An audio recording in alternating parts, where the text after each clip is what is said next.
Is Gideon Moi cutting ties with One Kenya Alliance? I know a majority of you guys are trying to solve this puzzling puzzle.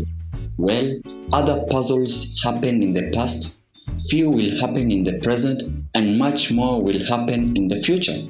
The One Kenya Alliance was formed to serve only one purpose: to curtail the inroads Deputy President William Ruto was making across the country. But just a few months after it was formed, the Senator for Baringo, Gideon Moi, seems to portray an unlikely chance of him residing within the alliance. We have had cases of Gideon snubbing meetings of the NASA principals. As the one who appeared to be the leader of that alliance, you will have expected him to attend those meetings. But guys, there is one thing in politics 101 everyone should master. The 32nd President of the United States of America, Franklin D. Roosevelt, in his words said, and I quote, "In politics, nothing happens by accident. If it happens, you can bet it was planned that way. It is not a coincidence that everything unfolds the way they do in politics. Those decisions and events are planned ahead of time." Guys, welcome back to my YouTube channel. I appreciate you watching this video. I urge you to kindly like this video, click on the subscription button and hit the notification bell. Thank you very much. Now sit back and enjoy the video. In my opinion, Gideon Moi is surely cutting ties with One Kenya Alliance. Why am I saying so? Well, let's dissect it, shall we? Number 1. Strategy. Gabriel Muthuma, who is a senior political strategist in Kenya, in an interview with KTN was quoted saying, "Politics is all about who employs the best strategy." That notion is plausible. From my perspective, the strategies Gideon is conducting are well aligned with that of Uhuru Kenyatta. Why am I saying this? See, Gideon Moi is cleverly keeping track of where the power seems to be. He has been keeping track of the two brothers Uhuru Kenyatta and Raila Odinga. For example, Gideon has been observing how Uhuru and Baba are keenly working together, like when they toured and inspected the Nairobi metropolitan projects. You can also bet he paid attention to the announcement made by Uhuru Kenyatta during Madaraka Day, when he confirmed that he would be willing to work with Raila going forward. Many political analysts, including Professor Herman Manyora, alluded that Uhuru indirectly endorsed Raila for the presidency. The strategy Gideon is employing here is what I call affiliation to power tactics. In this formula, a person sides with the most stronger union to avert negative consequences. This strategy was also put into play by Governor Anne Waiguru when she faced an impeachment motion against her. Remember earlier, Anne Waiguru was regarded as a William Ruto ally. But what happened when she shifted towards Baba and paid him a visit in Capitol Hill? Thereafter, Governor Anne Waiguru survived the impeachment motion, and many implied that the impeachment collapsed because of Governor Waiguru's handshake with Raila Odinga. Coming back to Gideon Moi, he is employing that strategy because he acknowledges that Uhuru Kenyatta and his handshake brother Raila Odinga have power. Furthermore, he understands that the NASA principals don't really stand a chance to outpower the two brothers. Number 2.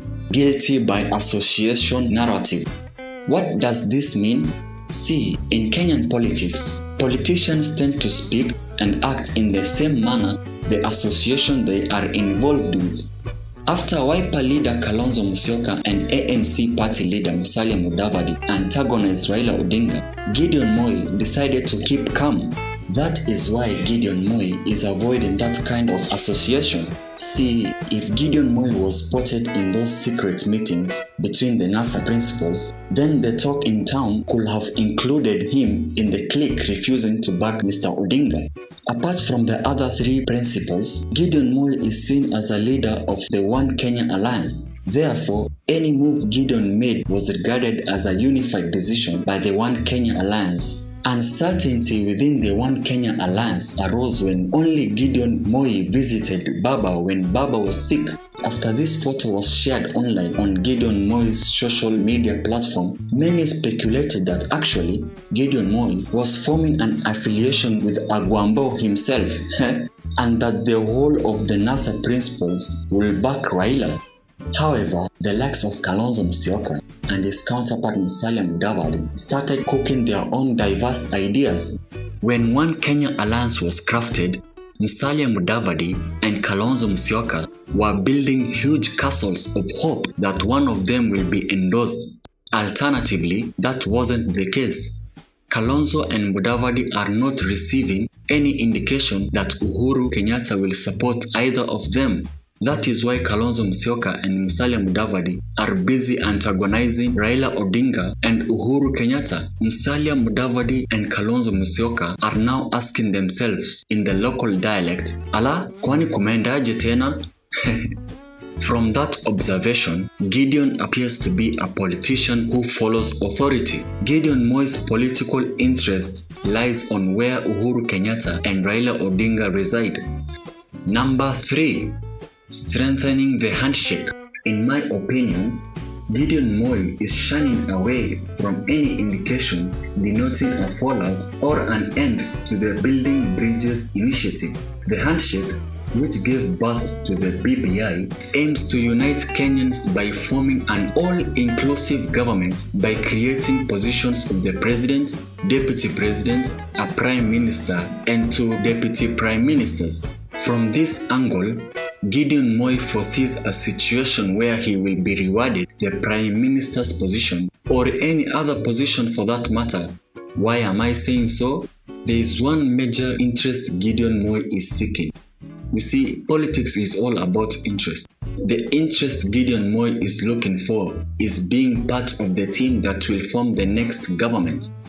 The only responsibility for Gideon Moi is to drum up support for the BBI and the handshake, since his interest lies therein. Simple mathematics. At the moment, it seems that the other One Kenya alliance principals, especially Kalonzo and Mudavadi, have forgotten about what BBI offers for them. If BBI goes through, there is a high probability that Kalonzo Musyoka and Musalia Mudavadi will be bestowed upon a position in the expanded executive. But if they choose not to engage themselves and choose a flag bearer, they will lose all. For the Kalenjins who support the Baringo senator and the BBI, they fully understand the stance of Gideon Moi. However, Musalia Mudavadi and Kalonzo Musyoka are apparently confusing their supporters. In one phase, they are antagonizing Uhuru and Raila's union, and the other phase, they are holding their own meetings together. You see, in politics, a leader should not confuse his supporters because confusion will breed uncertainty. Gideon Moi is playing his political chess game diligently. Well guys, we have come to the end of the video. Thank you very much for watching.